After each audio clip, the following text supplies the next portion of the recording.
Hi, I'm Heather. I'm at Ziering Medical. I'm 10 months post-op for my FUT transplants. I had 2,200 grafts.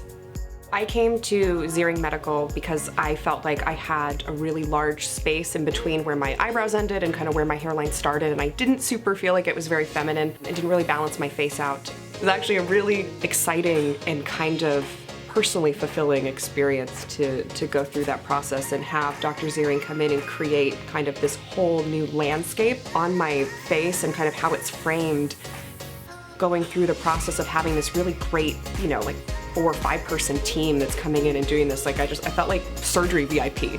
I got a lot more compliments than I had before on just like, oh, you look just like really revived and kind of fresh, and or they'd be like, oh, you look really happy today. Like compliments that you wouldn't necessarily think are attached to you, but it just kind of, when you look better, you kind of feel better. And so I definitely had a really positive experience with the people in my life. Even if they didn't know what had gone on, it was, there was a lot of like, oh, you look really good today. I'd be like, thank you so much. I feel really good today.